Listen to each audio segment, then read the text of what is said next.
আজকে আমাদের একটা কমন একটা সমস্যা নিয়ে কথা বলবো। কমন সমস্যা হলেও এটা আসলে অনেক যন্ত্রণাদায়ক, বেদনাদায়ক, বা অনেক ক্ষেত্রে অনেক লাইফ একদম ধ্বংস করে দেওয়ার মতো অবস্থাও তৈরি হয়, অনেক ক্ষেত্রে মারা যাওয়ার ঘটনা ঘটে।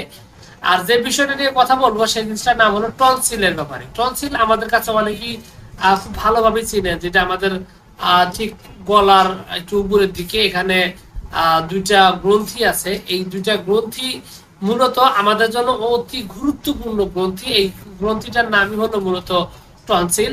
তো এই টনসিল আসলে আমরা অনেকেই এটাকে রোগ মনে করি, বাস্তবিকভাবে আসলে টনসিল আমাদের শরীরের জন্য অত্যন্ত গুরুত্বপূর্ণ একটা অঙ্গ। এবং এইটা যদি না থাকে তাহলে মানুষের শরীর অনেক বেশি বিপদে পড়তে পারে। এটাকে মানুষ বা এটা আপনার মেডিকেলের ভাষায় বলা হয় যে শরীরের দারোয়ান।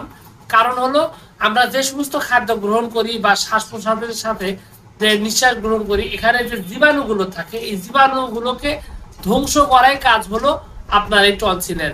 তো খাদ্যের মাধ্যমে যখনই আমরা খাবারগুলো খাই তখন কিন্তু আমাদের মুখে লালা মিশ্রিত হয়ে খাদ্যটা পেটের ভিতরে চলে যায়। এই যে লালা, এই লালারাই কিন্তু উৎপাদনের কিন্তু একটা জায়গা হলো আপনার এই টনসিল। তো আপনার যদি এই টনসিল না থাকে তাহলে আপনার শরীরের রোগ প্রতিরোধ ক্ষমতা ভালো থাকবে না, যেটাকে অনেকে বলে দারোয়ান হিসেবে। একটা বাড়িতে দারোয়ান থাকলে যেরকম চোর ডাকাত ঢুকতে পারে না, ঠিক একই রকম একজন মানুষের শরীরে যদি টনসিল ভালো মতো থাকে তাহলে তার শরীরের ভিতরে কোনো রোগ জীবাণু ঢুকতে পারে না এবং তার স্বাস্থ্য সুনিশ্চিত থাকে। এই কারণে আমরা অনেকেই টনসিল যারা মানে অপারেশন করে কেটে ফেলি তারা কিন্তু ভয়াবহ স্বাস্থ্য ঝুঁকিতে থাকি। আর কারণ হলো যে এই আমাদের শরীরে কোনো সুরক্ষা বলয় থাকে না। তো বিষয়টা হলো যে মাঝে মাঝে টনসিল যে বিষয়টা হয়, জীবাণু মারতে গিয়ে নিজেই জীবাণু দ্বারা আক্রান্ত হয়, অথবা খাদ্যের কারণে এই টনসিলের ভিতরে ইনফেকশন হয়ে যায়, যার কারণে আমরা অনেক বেশি ব্যথা অনুভব করি, চালাপোড়া অনুভব করি, বড় হয়ে যায়, ফুলে যায় গলার ভিতরে, মানে একদম বিশ্রী একটা অবস্থা তৈরি হয়। অনেক ক্ষেত্রে টনসিলে ঘা হয়ে ক্যান্সার হয়ে মানুষ মারা যাওয়ার ঘটনা থাকে। তো বিষয়টা হলো যে এরকম যদি হয় তাহলে কিন্তু হোমিওপ্যাথি থেকে ভালোভাবে চিকিৎসা নিলে আপনার এই টনসিলের সমস্যা কিন্তু অপারেশন ছাড়াই আপনি কিন্তু ভালো করতে পারেন খুব সহজেই।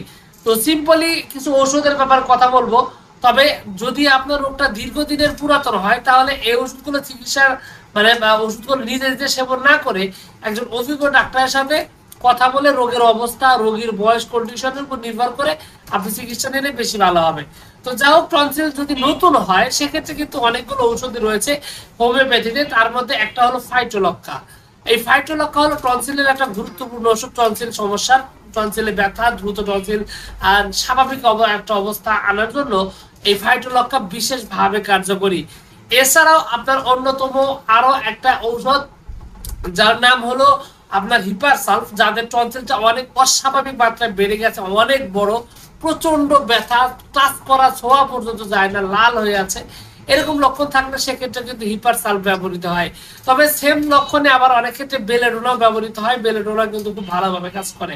তবে অনেকের আছে যে ব্যথা কম কিন্তু সাইজও অনেক বড়, তাদের ক্ষেত্রে কিন্তু ক্যালকেরিয়া ফ্লোর একটা বায়োকেমিক ওষুধ রয়েছে, এটাও কিন্তু এক্ষেত্রে ব্যবহৃত হয়। তবে অস্বাভাবিক ব্যথার সাথে প্রচন্ড জ্বর যদি থাকে তাহলে কিন্তু বায়োকেমিক ওষুধের মধ্যে একটা হলো ফেরামফস, এটা কিন্তু খুব ভালোভাবে কাজ করে। তো এখানে আসলে অনেকগুলো ওষুধের কথাই বললাম, তবে ওষুধগুলো এক এক সময় এক এক ভাবে ব্যবহৃত হয়। এর বাইরেও অনেক ওষুধ রয়েছে যে ওষুধগুলো আপনার টনসিলের সমস্যাগুলো সমাধান করতে পারে। তবে বেসিক ভাবে সাধারণ অবস্থায় এই ওষুধগুলো ব্যবহৃত হয়। নতুন টনসিলে এগুলা 2-4 বার সেবন করলে দ্রুত ভালো হয়ে যায়। কিন্তু আপনার টনসিল যদি দীর্ঘদিনের হয়, পুরাতন হয়, সেক্ষেত্রে কিন্তু এই ওষুধগুলো যথেষ্ট হবে না। সেক্ষেত্রে আপনাকে কি করতে হবে, রোগের অবস্থা, রোগটা কত দিনের, কি পরিমাণ শরীরের অবস্থা, রোগীর বয়স কত, সবকিছু বিচার বিশ্লেষণ করে তারপরে যদি আপনি ওষুধ সেবন করেন তাহলে কিন্তু খুব ভালোভাবে আপনি এখান থেকে সমাধান পাবেন। তো যাই হোক, সবকিছু মিলিয়ে এইটুকু ছিল আজকের ভিডিও। আপনি চাইলে যোগাযোগ করতে পারেন আমার সাথে, স্ক্রিনে দেওয়া নাম্বার থেকে দেশের যে কোনো স্থান থেকে যোগাযোগ করে সরাসরি কিন্তু আপনি চিকিৎসা নিতে পারেন। তো যাই হোক, সব মিলিয়ে আপনাদের সকলকে অনেক অনেক ধন্যবাদ। আসসালামু আলাইকুম রহমতুল্লাহ।